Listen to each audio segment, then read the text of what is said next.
Selamat datang di channel Cerita Cinta. Channelnya cerita cinta romantis. Sebelum lanjut mohon dukungannya dengan like dan subscribe dulu. Hasrat nikmat terlarang, bagian ke-26. Pria tampan di masa lalu sang istri. Bab ini akan mengungkap tentang seseorang yang hadir dalam mimpinya Elsa. Seseorang yang sudah menolongnya di waktu yang tepat, saat di tepi danau. Seseorang yang pernah hadir di masa lalunya. Siapakah pria itu? Baiklah, kita akan bongkar sekarang. Tapi sebelum dilanjut, buat yang belum subscribe, ayo dong. Subscribe dulu. Oke, kita flashback sedikit. Elsa dapat menyelesaikan pendidikannya di bangku SMU dengan baik. Elsa pun mencoba mendaftarkan diri ke salah satu perguruan tinggi yang diimpikannya. Tekadnya begitu kuat untuk terus menuntut ilmu. Meskipun, sang ibu benar-benar angkat tangan untuk membiayainya. Karena tahu, biaya kuliah tidaklah murah. Namun, Elsa tetap teguh pada pendiriannya. Ada tabungan yang dimiliki untuk biaya kuliahnya. Untuk sisanya, dia akan mencari pekerjaan yang letaknya tidak jauh dari universitas impiannya itu. Elsa meminta doa restu kepada sang ibu dan juga Retno beserta keluarga kecilnya agar bisa diterima di universitas itu. Hingga Elsa merasa bersyukur karena impiannya masuk ke universitas itu dapat terwujud. Namun, pikirannya belum tenang. Karena dia belum menemukan pekerjaan yang bisa dilakukan sambil kuliah. "Kamu maunya kerja apa?" tanya Retno saat Elsa memotong wortel. "Apa saja, Bi. Yang penting halal, jaraknya tidak jauh sama kampus, dan bisa sambil kuliah." Saat itu, Elsa belum masuk kuliah. Jadi, masih bekerja di warungnya Retno. "Kalau jadi pembantu mau?" Retno bertanya penuh hati-hati. Karena khawatir Elsa akan tersinggung. Elsa menatap Retno yang duduk di sampingnya. "Di mana, Bi?" "Kampus kamu itu dekat sama salah satu komplek perumahan. Kebetulan, adik saya bekerja di situ. Lagi cari satu orang lagi." Mata Elsa berbinar-binar. Lalu, mengangguk cepat. "Mau, Bi. Aku tidak masalah jadi pembantu. Biar tidak pusing memikirkan biaya untuk bayar kos dan makan." Retno bernapas lega. "Besok saya antar kamu ke sana, ya. Tapi, pemilik rumah itu akan keberatan atau tidak ya, Bi? Kalau aku bekerja sambil kuliah?" Elsa menunduk. Retno mengusap punggung Elsa. "Berdoa saja. Semoga pemilik rumah itu mengizinkanmu bekerja sambil kuliah." Mata Elsa mengembun. Namun, bibirnya mengukir senyum. Ditatapnya wanita yang begitu baik itu, bahkan seperti seorang ibu baginya. "Tapi, nanti kita jarang bertemu lagi, Bi. Padahal, aku sudah terbantu dengan bekerja di sini." Retno mengukir senyum. "Kamu tidak usah memikirkan itu. Impianmu jauh lebih penting. Kamu harus bisa mewujudkannya." Keesokan harinya, Retno dan Elsa pergi ke rumah majikannya Ani. Besar harapan Elsa dapat diterima bekerja di sana. Mereka pergi menggunakan angkot hingga sampai depan komplek perumahan itu. Lalu, mereka izin kepada satpam untuk pergi ke rumah majikannya Ani. Retno menjelaskan tujuannya datang ke sana. Satpam itu menghubungi nomor pemilik rumah yang dimaksud Retno. Hingga pemilik rumah itu pun menyetujuinya. Retno dan Elsa memasuki komplek perumahan itu. Tidak perlu berjalan jauh, karena rumah yang dituju hanya terhalang 3 rumah dari pos satpam. Ani sudah berdiri di depan gerbang. Lalu, menyambut kedatangan Retno dan Elsa. "Mari masuk. Tuan sudah menunggu." Debar jantung Elsa sedikit cepat. Ada rasa khawatir bila dia nanti tidak diterima kerja. Sesampainya di rumah berlantai 2 itu, seorang lelaki muda seumuran Elsa sedang duduk di ruang tamu. Elsa dan Retno tersenyum kepada lelaki itu. Pun lelaki itu membalas senyuman kedua wanita yang baru datang itu. Lalu, "Mempersilakan duduk. Kata Ani di sini sedang mencari pembantu. Kebetulan, gadis yang bersama saya sedang butuh pekerjaan." Retno melirik Elsa sekilas. Lalu, kembali melihat lelaki itu. "Aku memang butuh seorang lagi. Tapi, dia ingin bekerja sambil kuliah." "Apakah tidak masalah?" tanya Retno pelan. Lelaki itu mengernyit. Jadi, dia sedang kuliah? Baru masuk tahun ini. Lelaki itu diam, mengamati Elsa yang terus menunduk. Elsa mengangkat wajah, lalu memandang lelaki itu. Aku akan bekerja dengan baik. Bahkan, aku tidak masalah bila gajiku dipotong. Lelaki itu melihat ada harapan yang begitu besar dari sorot mata Elsa. Apakah kamu bisa bekerja sambil kuliah? Elsa mengangguk cepat. Aku akan berusaha sebaik mungkin bekerja di sini. Lelaki itu mengangguk-angguk. Baiklah. Kamu diterima bekerja di sini. Elsa dan Retno merasa bersyukur. Bahkan, Elsa sampai meneteskan air mata. Siapa namamu? Elsa. Aku David. Semoga kamu bisa bekerja dengan baik, ya. Iya, Tuan David. David memilih tinggal di sana dan tidak bersama keluarganya. Karena jarak rumah ke kampus lebih dekat dan agar tidak banyak membuang waktu saat di jalan. Rumah yang ditempati pun tidak terlalu besar sebenarnya, hanya saja dia butuh 2 pembantu untuk mengurus rumah itu. Pagi itu, Elsa sedang menyapu. Hingga dia sampai di sebuah ruangan yang menjadi perpustakaan pribadi. Elsa begitu kagum melihat banyaknya buku yang tertata rapi di rak kayu jati. Elsa pun berniat segera menyelesaikan pekerjaannya agar bisa membaca buku di sana. Hingga waktu yang ditunggu pun tiba. Setelah selesai mengerjakan tugasnya, Elsa segera menuju ke perpustakaan pribadi itu. Namun, langkahnya terhenti saat melihat David sedang duduk seraya membaca buku di sana. Elsa ragu akan melanjutkan niatnya atau harus kembali. Akhirnya, dia berniat pergi. Karena merasa tidak enak ada David. Keberadaan Elsa ternyata disadari oleh David. Elsa. Elsa yang sudah berjalan, langsung terhenti dan membalikkan badan. Iya, Tuan. David memandang Elsa. Kamu ada perlu apa? Elsa menggeleng. Tidak ada perlu apa-apa, Tuan. Benarkah? Sebenarnya, aku ingin membaca buku. Karena aku begitu tertarik dengan banyaknya buku di sini. Tapi, aku merasa tidak enak. Karena ada Tuan. Elsa tersenyum canggung. Kamu kalau mau baca buku di sini, baca saja. Aku tidak keberatan. Asalkan, kalau sudah selesai, disimpan lagi di tempat semula. Binar bahagia terpancar dari mata Elsa. Terima kasih, Tuan. Elsa melangkahkan kaki mendekati rak buku itu. Matanya mencari buku yang menarik hatinya. Ada berbagai macam buku di sana. Di antaranya buku ensiklopedia, fiksi, non-fiksi, kamus, dan lain-lain. Elsa memilih sebuah buku tentang biografi salah satu tokoh yang menginspirasi baginya. Setelah diambil, Elsa melangkahkan kaki untuk meninggalkan perpustakaan pribadi itu. David melihat Elsa heran. Mau kemana? Langkah Elsa terhenti. Lalu, membalikkan badan. Aku mau baca di luar saja, Tuan. Kalau di sini takut ganggu Tuan nantinya. Kalau kamu berisik, pasti ganggu. Kalau tidak, ya, tidak akan. Aku di luar saja. Masa pembantu baca buku semeja sama tuannya? Elsa tersenyum canggung. Memangnya kenapa? Aku tidak masalah mau semeja dengan siapapun. Selama orang itu tidak mengganggu. Elsa tetap berdiri. Karena merasa dilema harus keluar atau tetap di sana.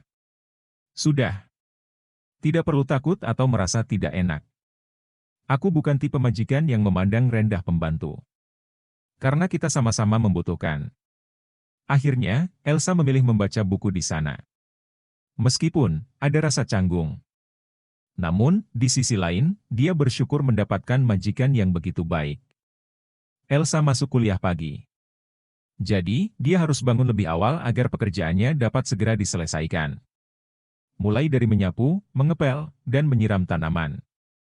Untuk urusan memasak, mencuci, dan menyetrika itu tugasnya Ani. Elsa bersyukur rumah majikannya itu tidak terlalu besar. Setelah selesai dengan pekerjaannya, Elsa segera bersiap-siap untuk pergi kuliah. Pun dengan David yang jadwal kuliahnya pagi.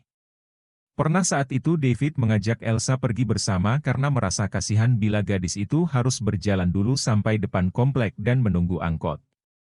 Namun, Elsa menolak dengan halus. karena merasa tidak enak. Apalagi, tidak sedikit di kampus yang mengagumi David. Baik dari yang seangkatan maupun yang lebih dulu kuliah di sana. Ditambah, David adalah putra tunggal salah seorang konglomerat yang sudah pasti membuat para wanita berlomba-lomba untuk mendapatkan dirinya. Jadi, kamu kerja di rumahnya David? Laki-laki yang jadi idola kampus ini, tanya Murni kepada Elsa di sebuah taman kampus. Elsa mengangguk. Iya. Aku harus bekerja dan aku pun tidak menyangka ternyata kami satu kampus. Senangnya bisa ketemu orang ganteng setiap hari. Tinggal serumah lagi. Murni menyenggol lengan kanan Elsa seraya tertawa kecil. Aku tidak berpikir ke sana. Aku hanya ingin fokus bekerja dan kuliah saja. Murni mengangguk-angguk. Tapi, kalau lagi stres karena tugas, enak bisa ngelihatin dia. Elsa mendelik. Nanti aku bisa dipecat kalau kecentilan seperti itu. Ini bukan kecentilan. Beda antara ngeliatin sama kecentilan. Murni membuang napas kasar. Lagian, kalau aku kerja di sana, aku akan berusaha untuk mendapatkan cintanya. Elsa mengalihkan pandangan. Hingga sosok tuanya itu terlihat sedang duduk bersama teman-temannya. Bahkan, ada juga wanita cantik yang duduk di sebelah David. Kamu lihat itu, ya? Elsa menyuruh Murni melihat David yang duduk di sebelah Sivana. Seorang wanita cantik yang dari gaya berpakaiannya pun terlihat dari kalangan orang berada. Ya, terus? Murni mengernyit. Kamu siap bersaing dengan wanita cantik itu? Ya, kalau ternyata aku jodohnya tuamu itu, kenapa harus takut untuk bersaing? Murni tertawa kecil. Elsa menggeleng pelan. Terserah kamu saja. Orang kalau lagi jatuh cinta, memang seperti itu ya? Emangnya, kamu belum pernah jatuh cinta? Aku tidak punya waktu untuk jatuh cinta. Mungkin, sekarang belum.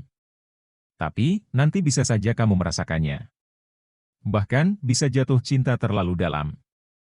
Sore itu, Elsa sedang menyapu halaman samping rumah. Di sana pun terdapat kolam renang. Saat Elsa selesai menyapu, David yang masih di kolam renang, meminta dibawakan jus jeruk. Elsa pun mengiyakan. Tidak perlu menunggu lama, Elsa membawakan segelas jus jeruk yang David minta. David yang sedang duduk di tepi kolam segera berdiri. Namun, dia merasa heran saat Elsa memberikan gelas itu dengan tangan sedikit gemetar dan pandangan gadis itu ke sebelah kanan tanpa melihatnya. Kamu kenapa? David yang bertelanjang dada dan hanya mengenakan celana pendek segera mengambil gelas itu. Tidak, Tuan. Aku permisi dulu. David merasa heran dengan tingkahnya Elsa. Lalu, menggaruk kepalanya yang tidak gatal. Elsa berjalan begitu cepat ke rumah, kenapa Tuan David tidak pakai handuk dulu? Memangnya tidak malu berpenampilan seperti itu di depanku? Aku saja yang melihatnya malu. Malamnya, Elsa pergi ke perpustakaan pribadi itu lagi. Namun, di sana sudah ada David. Elsa memilih berjalan menunduk saat akan mendekati rak buku. Setelah memilih buku yang ingin dibaca, Elsa berniat pergi. Namun, langkahnya terhenti karena dipanggil oleh David. Ada yang ingin aku tanyakan. Duduklah. Elsa berjalan pelan. Lalu, duduk di depan David. Tentang apa, Tuan? Tadi waktu kamu memberiku segelas jus jeruk dengan tangan gemetar. Itu kenapa, ya? David menyipit. Elsa tersenyum kaku. Kenapa Tuan bertanya tentang itu? Iya, aneh saja. Karena aku malu melihat Tuan berpenampilan seperti itu tadi sore. Coba kalau pakai handuk dulu. Mungkin, aku tidak sampai aneh seperti itu. David langsung menyemburkan tawa. Di saat wanita lain begitu suka melihatnya bertelanjang dada, baru kali itu dia bertemu dengan wanita seperti Elsa. Bahkan, para wanita yang mendekatinya pun tidak malu untuk mendekapnya saat berpenampilan seperti itu. Kenapa tertawa, Tuan? Kamu benar-benar aneh, ya? Elsa memilih diam dan tidak bertanya lagi. Lalu, memilih membaca buku. Saat itu, suasana menjadi hening. Tidak ada lagi percakapan di antara keduanya. Karena fokus dengan buku yang dibaca. Sudah 7 bulan Elsa bekerja di sana. Elsa pun sudah mulai akrab dengan David. Saat itu, Annie izin cuti kerja. karena putrinya sedang sakit dan harus dirawat di rumah sakit. Saat itu, David melihat Elsa begitu kewalahan. Karena tahu, gadis itu harus kuliah juga. Jadi, David menyuruh Elsa tidak perlu memasak. Cukup beli saja. Elsa semakin bersyukur karena David tidak banyak mengatur dan cukup pengertian. Terkadang, David merasa kasihan melihat Elsa yang harus pintar membagi waktu antara bekerja dengan kuliah. Apalagi, tugas kuliah yang semakin bertambah. Malam itu, David meminta Elsa membuatkan kopi. Lalu, diantarkan ke ruang keluarga di lantai 2. Bisakah kamu ikut duduk di sini? Ada yang ingin aku tanyakan. Elsa yang baru meletakkan secangkir kopi di meja mengiyakan. Apa yang membuatmu ingin bekerja sambil kuliah? Tanya David setelah Elsa duduk. Elsa tersenyum.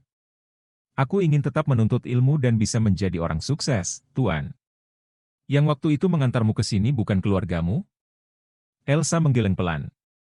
Bukan keluarga. Tapi, sudah aku anggap seperti keluarga. Alasannya? Ceritanya panjang, Tuan. David menatap gadis di sampingnya itu. Bisakah kamu menceritakannya? Ingatannya Elsa menuju di saat awal pertikaian kedua orang tuanya. Matanya mengembun. Hingga, air mata itu tidak dapat dibendung lagi. David melebarkan mata. Kenapa kamu menangis? Apakah pertanyaanku sudah melukai hatimu? Elsa menggeleng. Lalu, menghapus air mata. Tidak, Tuan. Lalu, kamu kenapa? Elsa menghela napas dalam. Lalu, mengembuskannya perlahan. Aku menangis karena teringat apa yang sudah terjadi, Tuan. Kalau boleh aku tahu, memangnya apa yang sudah terjadi padamu? Elsa menatap David. Terlihat oleh Elsa dari sorot mata David, bahwa tatapan tuannya itu begitu serius. Akhirnya, Elsa menceritakan apa yang sudah terjadi kepadanya. Mulai dari konflik rumah tangga kedua orang tuanya sampai dia harus bekerja di warungnya Retno. Sesekali, Elsa harus terhenti saat bercerita. Karena air matanya terus menetes. David mengambilkan tisu di meja, lalu memberikannya kepada Elsa. David begitu kasihan melihat Elsa. David mengalihkan pandangan. Lalu, mengusap sudut mata kasihan sekali dia. Kenapa cobaannya begitu berat? Tapi, aku bersyukur. Karena dari cobaan itu, aku bisa belajar menjadi orang yang lebih kuat.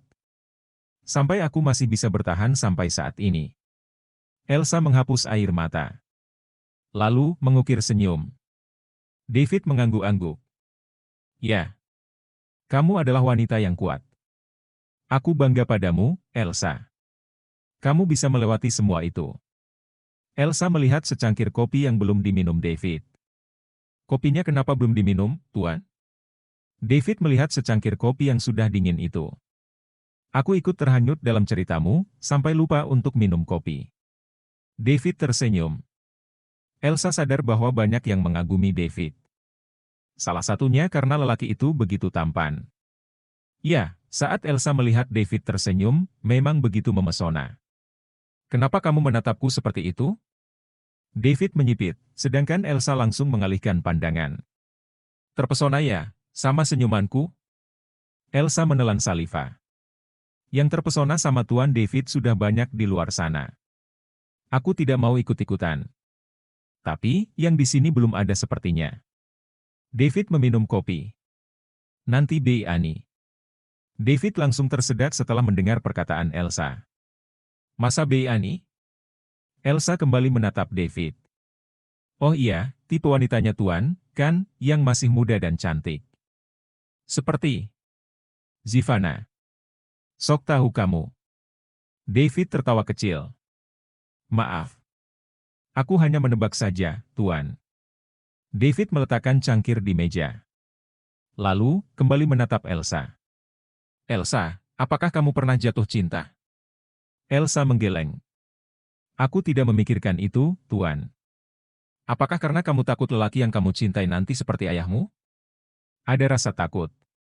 Tapi, bukankah tidak semua lelaki seperti itu? Elsa mengangkat kedua alis. Lagian, waktuku lebih baik digunakan untuk mengejar impian. Untuk masalah jatuh cinta, biar nanti saja. David mengangguk-angguk. Semoga kamu bisa fokus mengejar impianmu. Amin. Elsa mengukir senyum. Wajah tanpa polesan itu terlihat begitu manis saat tersenyum. Aura kecantikan yang terpancar dari dalam begitu terlihat oleh David. Wanita yang sederhana dan pekerja keras. Mampu menghadapi setiap badai yang menerpa, hingga membuatnya menjadi wanita yang kuat. Pun memiliki tekad yang kuat untuk terus menuntut ilmu. Sudah malam. Tidur sana. Nanti kesiangan lagi, ledek David setelah keduanya tidak berbicara lagi. Aku tidak akan kesiangan, Tuan. Awas saja kalau kesiangan. Kalau kesiangan, nanti Tuan mau apa?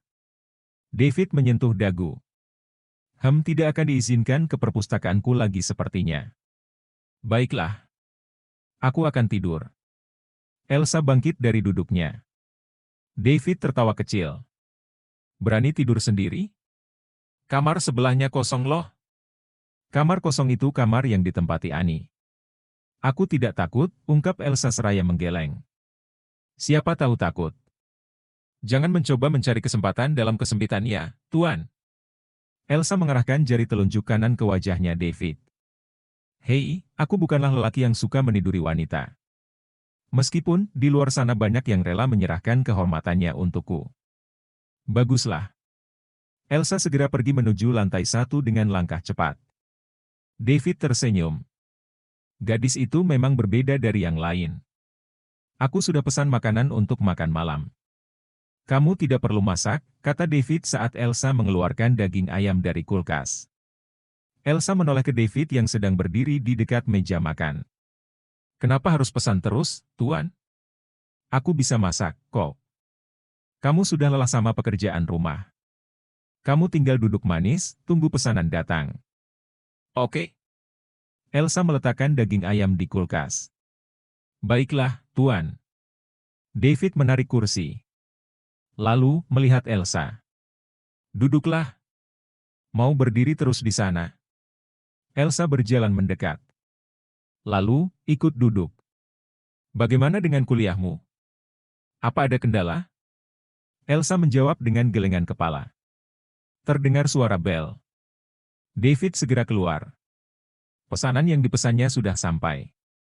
Setelah membayar, David segera ke rumah. Elsa segera menyiapkan peralatan makan. Lalu, meletakkan ayam bakar, rendang, sup ayam, kentang balado, tumis kangkung, sambal, dan lalapan di piring dan mangkuk. Tuan, kenapa banyak sekali? Ini siapa yang akan menghabiskan? Tanya Elsa saat makanan sudah siap di meja. Kamu. Biar punya banyak tenaga untuk menghadapi kenyataan hidup, jawab David seraya mengambil ayam bakar. Cepat makan. Jangan banyak bertanya. Elsa tersenyum. Iya, Tuan David yang baik. Sedikit senyuman terukir di bibir David. Sesekali, David melirik ke arah Elsa yang sedang makan begitu lahap. Ada rasa bahagia di hati David. Karena Elsa terlihat baik-baik saja. Meskipun, gadis itu memikul beban yang berat. Kalau makan jangan belepotan, Elsa. David mengulurkan tisu kepada Elsa. Elsa mencoba mengusap sekitar mulut menggunakan punggung tangan kanannya. Itu masih ada, ucap David. Lalu, mengusapkan tisu ke dekat bibir Elsa. Hingga membuat keduanya saling bertatapan. David langsung menarik tangan kanannya. Lanjut lagi makannya. Elsa masih menatap David. Terima kasih, Tuan. Untuk apa? Tanya David tanpa membalas tatapan Elsa. Sudah menjadi majikan yang begitu baik. Aku begitu bersyukur bisa bekerja di sini. Aku memang baik dan tampan. Makanya banyak yang mengejarku. David tertawa kecil. Kalau masalah itu aku pun tahu, Tuan. Elsa meminum air putih. Apakah kamu pun akan mengejarku? Elsa langsung tersedak setelah mendengar pertanyaan dari tuannya itu. Ya ampun, Tuan. Makan itu harus sambil duduk, bukan sambil lari. Elsa mencoba mengalihkan pembicaraan. Oh, aku kira sambil mengesot. Ya, kalau Tuan mau makan sambil mengesot, silakan saja. Biar aku tidak perlu mengepel. Elsa tertawa kecil. David hanya diam dengan tatapan yang terus menuju Elsa. Hingga Elsa tersadar bahwa David terus menatapnya. "Kenapa Tuan menatapku seperti itu?" tanya Elsa tanpa menatap David. "Aku suka melihatmu tertawa seperti tadi. Setelah ku tahu tentang masalah yang pernah menimpamu." David tersenyum. "Teruslah tertawa seperti tadi. Meskipun kamu sedang tidak baik-baik saja. Kalau aku terus tertawa, nanti disangka orang gila, Tuan." Bersambung.